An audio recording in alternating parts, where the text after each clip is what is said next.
எழுப்புதல்னு வார்த்தை பைபிள்ல எங்க இருக்கு? எழுப்புதல்னா என்ன? எழுப்பு வந்தா எல்லாம் பரவாயில்ல போயிடுவாங்களா? எழுப்புதல் வந்தா என்ன? எழுப்பி ஜனங்களை பிரிக்கிறது தான் எழுப்புதலா?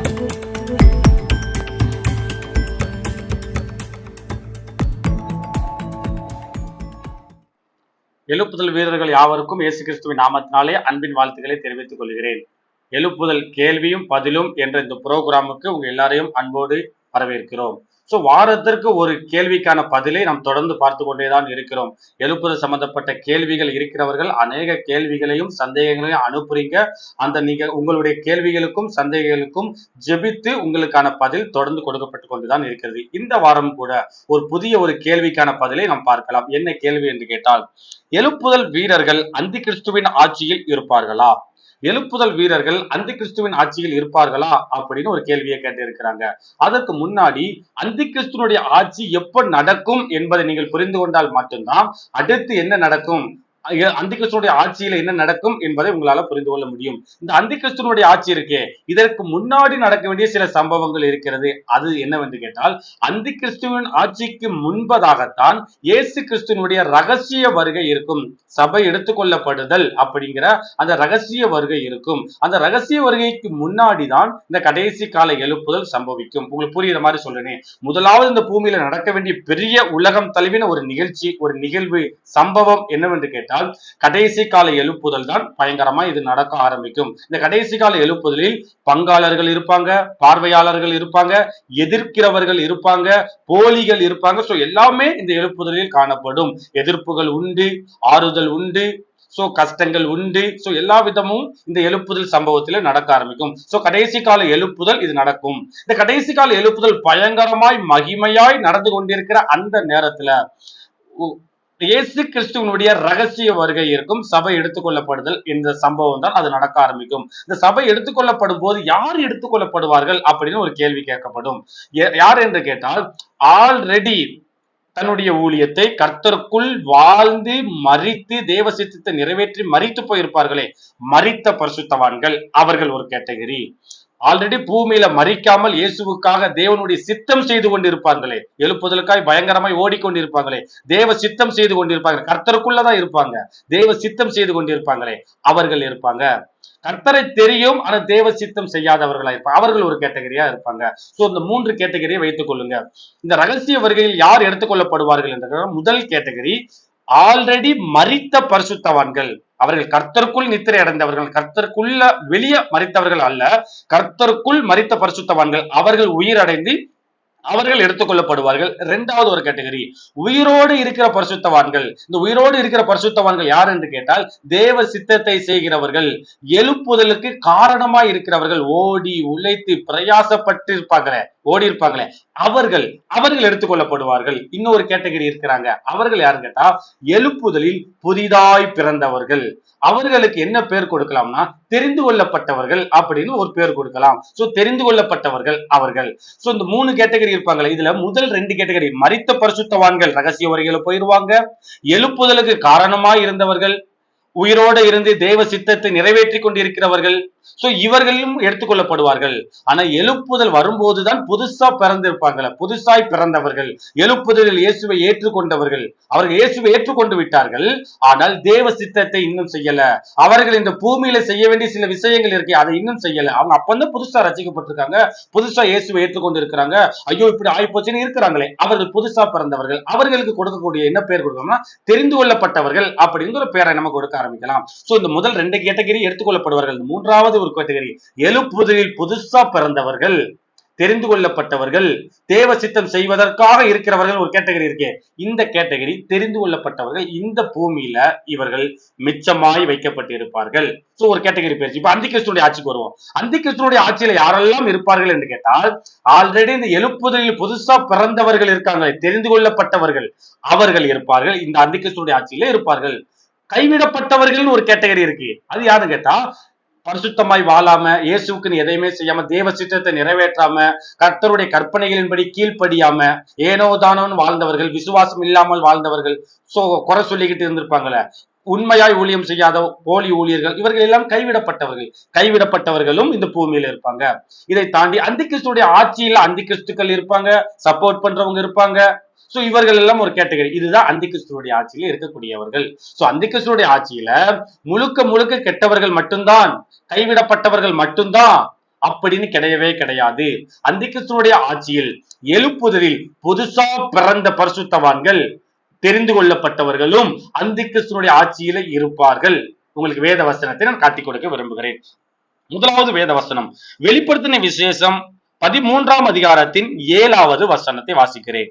மேலும் பரிசுத்தவான்களோட யுத்தம் பண்ணி அவர்களை ஜெயிக்கும்படிக்கு அதற்கு அதிகாரம் கொடுக்கப்பட்டதும் அல்லாமல் ஒவ்வொரு கோத்திரத்தின் மேலும், பாசைக்காரர் மேலும், ஜாதிகள் மேலும் அதற்கு அதிகாரம் கொடுக்கப்பட்டது. யாருக்கு அதிகாரம்னா, இந்த அந்தி கிறிஸ்துவ மிருகம் அப்படின்னு கூட சொல்லுவாங்க. சோ அந்த மிருகம் அந்தி கிறிஸ்து அப்படின்னு சொல்லப்படக்கூடிய அந்த நபர், அது ஒரு அத்தாரிட்டி, அது ஒரு பயங்கரமான ஒரு சர்வாதிகாரி. சோ அந்த மிருகத்தோடு ஒரு மிருகம் பரிசுத்தவான்களோடு யுத்தம் பண்ணுகிறது. இந்த வெளிப்படுத்தின விசேஷம் 13வது அதிகாரம் அந்தி கிறிஸ்துவனுடைய நாட்களில் நடக்கக்கூடிய ஒரு சம்பவம். அந்த மிருகமானது பரிசுத்தவான்களோடு யுத்தம் பண்ணிட்டு, யுத்தம் பண்ணக்கூடிய அதிகாரம் கொடுக்கப்பட்டது அப்படின்னு இந்த வேத வசனத்துல பார்க்கிறோம். இந்த மிருகம் பரிசுத்தவான்கள் சொல்லுது. யாரோடு? மிருகம் என்றைக்கு வெளிப்படுது? அந்தி கிறிஸ்துவனுடைய ஆட்சியில தான் மிருகம் வெளிப்படுகிறது. அந்த மிருகத்துக்கு அந்தி கிறிஸ்து என்ற ஒரு பெயர். சோ அது யாரோட யுத்தம் பண்றோம்னா பரிசுத்தவான்களோடு. அப்படி என்று கேட்டால் அந்தி கிறிஸ்துவனுடைய நாட்களில் அந்தி கிறிஸ்து பரிசுத்தவான்களோடு யுத்தம் பண்ணுகிறான் அப்படின்னு இந்த வேதவசனம் சொல்லுகிறதா? இன்னொரு வேதவசனத்தை காட்டிக் கொடுக்கிறேன். அதே வெளிப்படுத்தின விசேஷம் 13ஆம் அதிகாரத்தின் 10வது வசனத்தை நான் வாசிக்கிறேன். சிறைப்படுத்தி கொண்டு போகிறவன் சிறைப்பட்டு போகிறான், பட்டயத்தினாலே கொல்லுகிறவன் பட்டயத்தினாலே கொல்லப்பட வேண்டும். பரிசுத்தவான்களுடைய பொறுமையும் விசுவாசமும் இதிலே விளங்கும். எதுன்னு கேட்டா, அந்தி கிறிஸ்துவனுடைய நாட்களில் வலது கையிலாவது நெற்றியிலாவது ஒரு முத்திரைய பதிக்கணும், 666 ஒரு இலக்கத்தை பதிக்கணும். சோ அந்த முத்திரை இல்லாட்டி வாங்க முடியாது, விற்க முடியாதுன்னு சொல்லி ஒரு சர்வாதிகாரி மாதிரி அவன் செயல்பட்டு கொண்டிருக்கிற அந்த நேரத்துல பரிசுத்தவான்களுடைய பொறுமை இதில் விளங்கும். பரிசுத்தவான்களுடைய பொறுமையும் விசுவாசமும் இதில் விளங்கும் என்று. அப்படி என்று கேட்டால் அந்தி கிறிஸ்துவனுடைய ஆட்சியில ஒரு கூட்டத்தார் பரிசுத்தவான்கள் இருக்கிறார்கள். அவர்கள் பொறுமையா விசுவாசமா அந்தி கிறிஸ்துவனுடைய ஆட்சிக்கு பிறகு, அந்த 7 வருஷத்துக்கு பிறகு எடுத்துக்கொள்ளப்பட்ட பரிசுத்தவான்கள் இயேசுவும் தேவ தூதர்களும் அந்த பயங்கரமான பகிரங்கமான வருகையில வருவார்கள், 1000 வருடம் ஆட்சி செய்வார்கள், நாமும் கூட இருப்போம் சொல்லி அந்த விசுவாசத்துல அந்தி கிறிஸ்து அவ்வளவு கொடுமையான நாட்களிலும் கூட இந்த பரிசுத்தவான்கள் பொறுமையா விசுவாசமா இருப்பார்கள் என்பதாக இந்த வேதவசனம் சொல்லுகிறது. இன்னொரு வேதவசனத்தை உங்களுக்காக காட்டிக் கொடுக்கிறேன். அதை வெளிப்படுத்தின விசேஷம் 14ஆம் அதிகாரத்தின் 12வது வசனம். தேவனுடைய கற்பனைகளையும் இயேசுவின் மேலுள்ள விசுவாசத்தையும் காத்து கொள்ளுகிறவர்களாகிய பரிசுத்தவான்களுடைய பொறுமை இதிலே விளங்கும். அதேதான் அந்தி கிறிஸ்துடைய ஆட்சியில பயங்கரமான ஒரு கொடுமையான நாட்கள் நடக்கும் போது ஒரு கூட்டத்தார் மட்டும் தேவனுடைய கற்பனையை கீழ்ப்படிந்து பரிசுத்தவான்கள் பொறுமையா இருப்பார்கள் என்பதை இந்த வேத வசனம் காட்டிக் கொடுக்கிறது. இன்னொரு வேத வசனத்தையும் உங்களுக்கு காட்டிக் கொடுக்கிறேன். வெளிப்படுத்தின விசேஷம் 17ஆம் அதிகாரத்தின் 6வது வசனம். அந்த ஸ்திரீ பரிசுத்தவான்களின் ரத்தத்தினாலும் இயேசுவினுடைய சாட்சிகளின் ரத்தத்தினாலும் வெறி கொண்டிருக்கிறதை கண்டேன். அவளை கண்டு நான் மிகவும் ஆச்சரியப்பட்டேன். சோ மிகவும் ஆச்சரியப்பட்டார். யாரு? யோவான் அந்த தரிசனத்தை பார்க்கும்போது ஆச்சரியப்பட்டானா. என்ன ஆச்சரியப்பட்டான்னு கேட்டோம்னா, ஒரு ஸ்திரியை குறித்து, ஓமையாய் ஒரு ஸ்திரியை குறித்து சொல்லப்பட்டிருக்கு. அந்த ஸ்திரியானவள் பயங்கர வெறி கொண்டிருக்கிறாரா. யாரு? பரிசுத்தவான்களை ரத்தத்தை குடிச்சிடணும், இயேசுவை யாரெல்லாம் பின்பற்றுறாரோ அவர்கள் ரத்தத்தை குடிச்சிடணும் சொல்லி வெறி கொண்டு இருக்கிறாள். எது? அந்தி கிறிஸ்துவனுடைய ஆட்களில், அந்தி கிறிஸ்துவனுடைய நாட்களில் இந்த சம்பவம் நடக்கப் போகிறது. அப்படி என்று கேட்டால் பரிசுத்தவான்கள் இருக்கிறார்கள். இன்னொரு வேத வசனத்தை உங்களுக்கு காட்டிக் கொடுக்க விரும்புகிறேன். வெளிப்படுத்தின விசேஷம் 18ஆம் அதிகாரத்தின் 24வது வசனம். தீர்க்கதரிசிகளுடைய ரத்தமும் பரிசுத்தவான்களுடைய ரத்தமும் பூமியில் கொல்லப்பட்ட அனைவருடைய ரத்தமும் அவளிடத்தில் காணப்பட்டது என்று விளம்பினர். அந்த ஒரு ஸ்திரியை ஊமையா சொல்லியிருந்தோமே, அந்த ஸ்திரியானவள் பயங்கரமாய் அநேகரை கொன்று போட்டாள். யாரு? பரிசுத்தவான்களை, தீர்க்க தரிசிகளை, இயேசுவுக்காய் சாட்சியாய் நின்றவர்களோட யுத்தம் பண்ணி அவர்களை கொன்று போட்டாள். இவர்களுக்கு இரத்த சாட்சிகள் என்பதாக பெயர். அந்தி கிறிஸ்துவுடைய நாட்களில் இரத்த சாட்சிகள் எழும்புவார்கள். அவர்கள் யாருன்னு கேட்டா கைவிடப்பட்டவர்கள் கிடையாது, மீதியாய் வைக்கப்பட்டவர்கள், தெரிந்து கொள்ளப்பட்ட பரிசுத்தவான்கள். சோ அந்தி கிறிஸ்துவுடைய நாட்களில், அந்தி கிறிஸ்துவுடைய காலகட்டத்தில் பரிசுத்தவான்கள், இயேசுவை ஃபாலோ பண்ணக்கூடிய, கற்பனைக்கு கீழ்ப்படையக்கூடியவர்கள் இருப்பார்கள். உங்களுக்கு இன்னும் ஒரு மேலதிகமா ஒரு வேத வசனத்தை காட்டி கொடுக்கிறேனே. வெளிப்படுத்தின விசேஷம் 12ஆம் அதிகாரத்தின் 17வது வசனம். அப்பொழுது வலு சர்ப்பமானது ஸ்திரியின் மேல் கோபம் கொண்டு தேவனுடைய கற்பனைகளை கை கொள்ளுகிறவர்களும் இயேசு கிறிஸ்துவை குறித்து சாட்சியை உடையவர்களுமாகிய அவளுடைய சந்ததியான மற்றவர்களுடனே யுத்தம் பண்ண போயிற்று. இந்த சம்பவம் தெரியும். சோ அந்திகிறிஸ்துடைய நாட்களில் இன்னொரு சம்பவம் நடக்கிறது. இயேசு மேல சாட்சியா இருக்கிறவங்க யாரெல்லாம் வைராக்கியமா இருக்கிறாங்களோ அவங்களோட யுத்தம் பண்ண போயிற்று. சோ இந்த அந்திகிறிஸ்துனுடைய ஆட்கள் யாரோட யுத்தம் பண்றாருன்னா கைவிடப்பட்டவர்களோட கிடையாது, பரிசுத்தவான்களோடு. இந்த பரிசுத்தவான்கள் எங்கிருந்து வந்தவர்கள் என்று கேட்டால், இந்த எழுப்புதலில் புதுசா பிறந்தவர்கள், எழுப்புதலில் பிறந்து எழுப்புதலுக்கென்று சாதிப்பதற்காக வைக்கப்பட்டவர். இவர்களை வேதாகமம் பரிசுத்தவான்கள் என்பதாக சொல்லப்பட்டிருக்கிறது. இவர்களுக்கு இன்னொரு பெயர் கொடுக்கப்பட்ட வேண்டும் என்று கேட்டால், ஒரு கேட்டகரி எடுத்துக்கொள்ளப்படுகிறவர்கள், ஒரு கேட்டகரி கைவிடப்பட்டவர்கள். இந்த ரெண்டு தானே நம்ம நினைச்சுக்கிட்டு இருக்கிறோம். மூணாவது ஒரு கேட்டகரி இருக்கிறாங்க, தெரிந்து கொள்ளப்பட்டவர்கள். அவர்கள் எழுப்புதலில் பிறந்து அந்திகிறிஸ்துவுடைய நாட்களில் இருந்து பகிரங்கமான வருகையில இயேசுவோடு கூட இணைக்கப்படுவார்கள். அந்த வேத வசனத்தையும் உங்களுக்காக வாசிக்கிறேன். வாசிக்கலாமா? 24ஆம் அதிகாரத்தின் 31வது வசனம். வலுவாய் தொனிக்கும் எக்கால சத்தத்தோட அவர் தமது தூதர்களை அனுப்புவார்.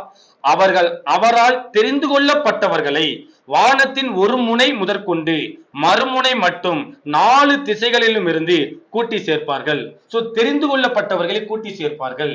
இது ரகசிய வருகை கிடையாது, இது பகிரங்கமான வருகை. அந்திகிறிஸ்துவினுடைய ஆட்சிக்கு பிறகு நடக்கக்கூடிய பகிரங்கமான வருகை. அந்திகிறிஸ்துவினுடைய ஆட்சிக்கு பிறகு நடக்கிற அந்த பகிரங்கமான வருகையில இயேசுவானவர் தேவ தூதர்களை அனுப்பி தம்மால் தெரிந்து கொள்ளப்பட்டவர்களை கூட்டி சேர்க்கிறார். அவர்கள் கைவிடப்பட்டவர்கள் கிடையாது. அவர்கள் அந்திகிறிஸ்துவுடைய நாட்களில் சாட்சியாய் நின்றவர்கள், இயேசு கிறிஸ்துவுக்காக உறுதியாய் நின்றவர்கள், விசுவாசத்தில் பொறுமையாய் நின்றவர்கள்.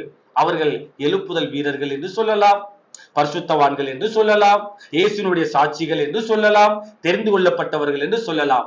பல வேத வசனங்கள் இவர்களுக்கு ஒவ்வொரு பெயர் கொடுக்கப்படுகிறது. வெளிப்படுத்தின விசேஷத்துல பரிசுத்தவான்கள் என்ற பெயர் கொடுக்கப்படுகிறது, இயேசுவின் சாட்சிகள் என்ற பெயர் கொடுக்கப்படுகிறது, இரத்த சாட்சிகள் என்ற பெயர் கொடுக்கப்படுகிறது. இந்த மத்தேயு 24வது அதிகாரம் 31வது வசனத்துல தெரிந்து கொள்ளப்பட்டவர்கள் என்ற பெயர் கொடுக்கப்படுகிறது. சோ என்ன சொல்ல வருகிறேன் என்று கேட்டால், அந்திகிறிஸ்துவுடைய நாட்களில் அந்திகிறிஸ்துவை எதிர்க்கிற, அந்திகிறிஸ்துவுக்கே சவால் விடக்கூடிய பரிசுத்தவான்கள், எழுப்புதல் வீரர்கள் நிச்சயம் இருப்பார்கள். அது ஒரு 2 நாட்களா இருந்தாலும் கூட 2 நாட்களிலும் இயேசுனுடைய சுவிசேஷம் அறிவிக்கப்பட்டு கொண்டுதான் இருக்கும். தனக்காக இயேசுவுக்காக உறுதியாய் நிற்கிறவர்கள் இருக்கத்தான் செய்வார்கள். நேபுகாத் நேச்சாருடைய நாட்களில் உலகம் முழுவதும் எல்லாருமே அவன் நிறுத்தின சிலையை வணங்கிட்டாங்க, தலகுப்புற விழுந்து வணங்கிட்டாங்க, எல்லாரும் வணங்கிட்டாங்க. அந்த கூட்டத்துக்குள்ள சாத்ராக், மேசாக், ஆபேத்நேகோ இந்த வாலிபர்கள் தலை வணங்காம உறுதியா நின்றாங்களே, இந்த மாதிரி உலகமே அந்திகிறிஸ்துவினுடைய ஆட்சிக்குள்ள கடந்தால் ஒரு குறிப்பிட்ட கூட்டத்தார் இருப்பாங்க, அவங்க வணங்க மாட்டாங்க, கர்த்தருக்குன்னு வைராக்கியமாய் நிற்பார்கள். அவர்கள் பரிசுத்தவான்கள், தெரிந்து கொள்ளப்பட்டவர்கள் என்பதாக வேதவசனம் சொல்லுகிறது. சோ இது சம்பந்தப்பட்ட எழுப்புதல் சம்பந்தப்பட்ட அநேக கேள்விகள் உங்களுக்கு இருக்குமே ஆனால் கீழே கொடுக்கப்படக்கூடிய இந்த மெயில் ஐடிக்கோ இந்த வாட்ஸ்அப் நம்பருக்கோ நீங்க தெரியப்படுத்தினால் அடுத்தடுத்து வரக்கூடிய எபிசோடுகளில் உங்களுடைய கேள்விகளுக்கான பதில் அளிக்கப்படும். அது வரைக்கும் கர்த்தருடைய கிருபை உங்களோடு கூட இருப்பதாக. ஆமென்.